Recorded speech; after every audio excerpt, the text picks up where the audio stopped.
Hello, this is John from caveofprogramming.com.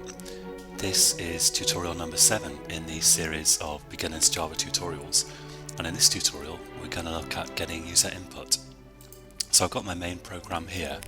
I've got a main method inside a class, and I'm going to use the scanner class to get user input. Now the scanner class looks like this. So you've already seen the string class. This is scanner, and I'm going to create a variable that can refer to an object of type scanner. So I'm going to call it input.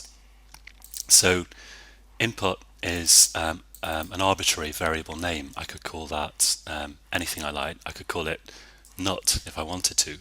It makes no difference. But I'll call this input. And the reason I'm getting an error here at the moment is because I need a statement at the top of the class file that imports the scanner class so that my program knows where to find it.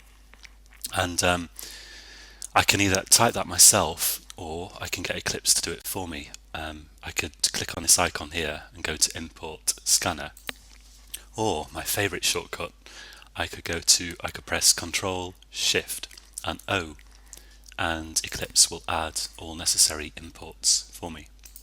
So I've got this import statement here, which must be the first line in your file, except that you could have a package statement on the first line, but we'll look at that in the future.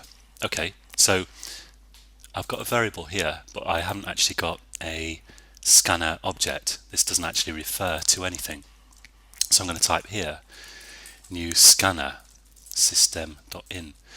And don't worry about this syntax if it's new to you, because we will examine it in more detail later on.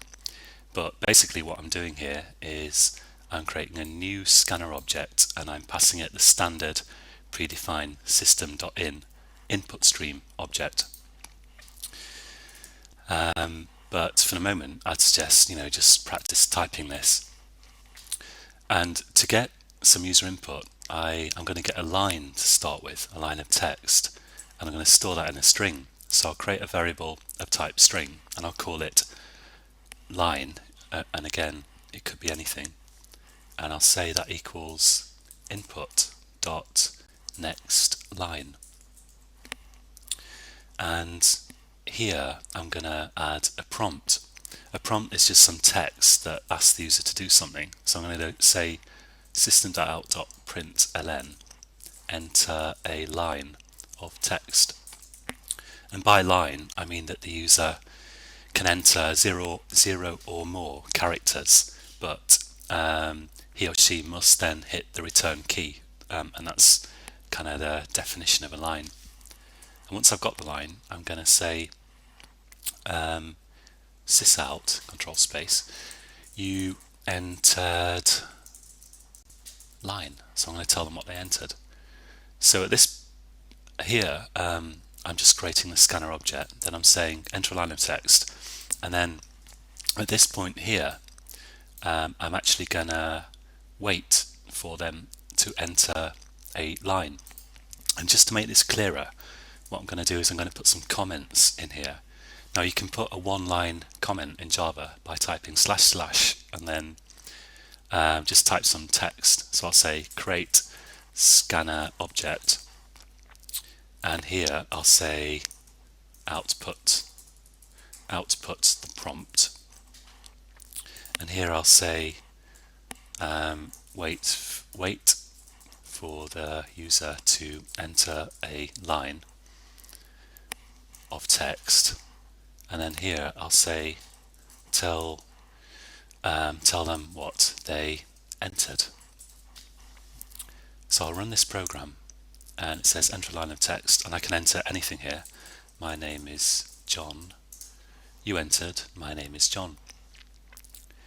Now we're not restricted to getting just lines of text with scanner. For example, I could get a number. I could say enter an integer, which means a whole number, and I could say instead of string line, here I put to wait for the user to enter something. And here, instead of string line, I'll say int value, and I'll say input.next int, next int. And if you type the first few letters of something in Eclipse and press Control Space, you get this autocomplete pop up, and you can scroll between different defaults with the arrow keys or the mouse, and you can accept a suggestion by pressing enter, which is really handy. But sometimes you need to get rid of extra brackets if you've already typed some.